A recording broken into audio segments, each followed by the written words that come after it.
The FEPA Green Book contains baseline studies from Europe, from America, from even the Far East, including studies done on Nigeria, the environment, to be able to tell people that they must do certain things and they must not do certain things. For example, they collaborated with the Germans, the Russians, the Japanese, with the US EPA, Environmental Protection Agency, including the Environment Agency in Germany.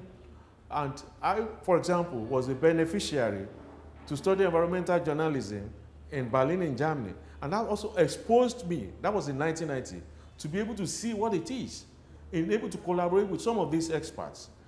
It was through the late Peter Prufert, who was my director at the Institute, and Robert Lochner. And they exposed us to various European institutions, various German institutions, including the Atomic Agency in Germany, and also the Basel Convention in Geneva. And the first secretary of Basel Convention, Mr. Pierre Potters, also came to give us lecture, apart from those who taught us in journalism. So we had a world view, a global view on what reporting, for example, the issue of toxic waste, hazardous materials. So when Nigeria had issues and the Basel Convention on Transboundary Movement of Hazardous Waste came into being, it was nothing new to some of us who had been recipients of scholarship from Germany to be able to report in depth on some of these issues. Basel Convention later on has a linkage center for English-speaking West African countries in University of Ibadan, and Professor Shibanjo, who was a consultant to FEPA, who also went to COCO at the beginning, is the head of Basel Convention. So if I need a story on transboundary movement of hazardous waste and how to confirm it, I know who to call.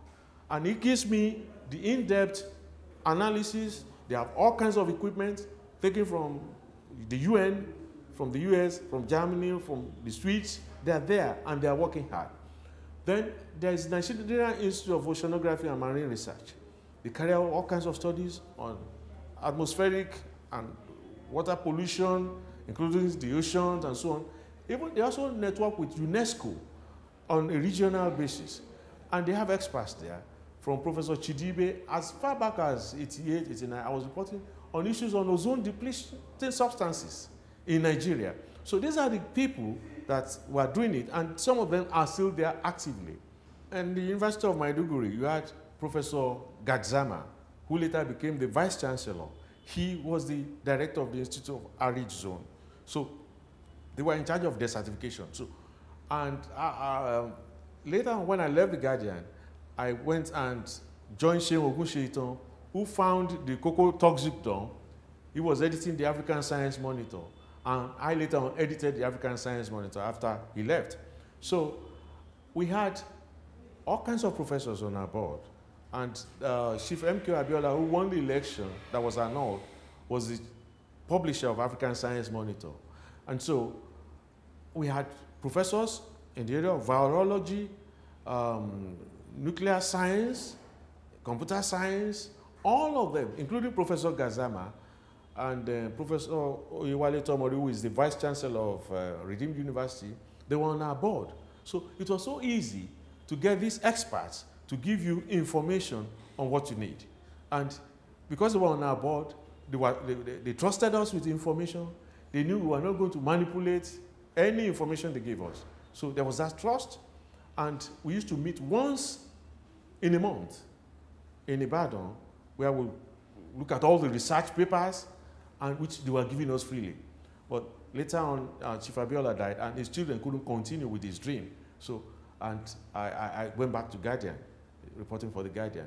So there are aspects in some of these institutes in Nigeria that have done studies that were also financed by the European Union, by the Americans, and other, even the Australians too, finance some of these studies.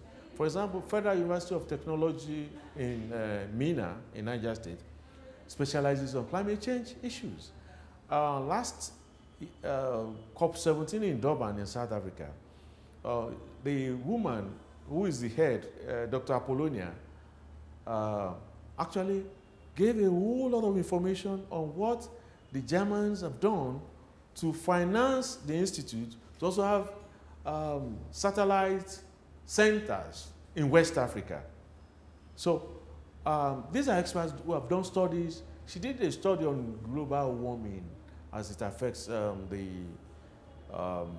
northern part of Nigeria about 2 years ago, funded by Enrich Ball Foundation.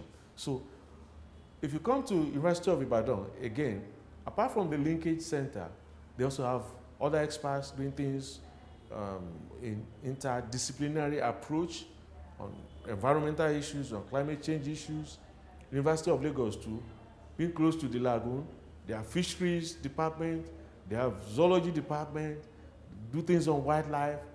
But besides that, interestingly, there are some individuals living in Nigeria that are so interested in climate change studies, or, like I said earlier on, environment is our entire life support system.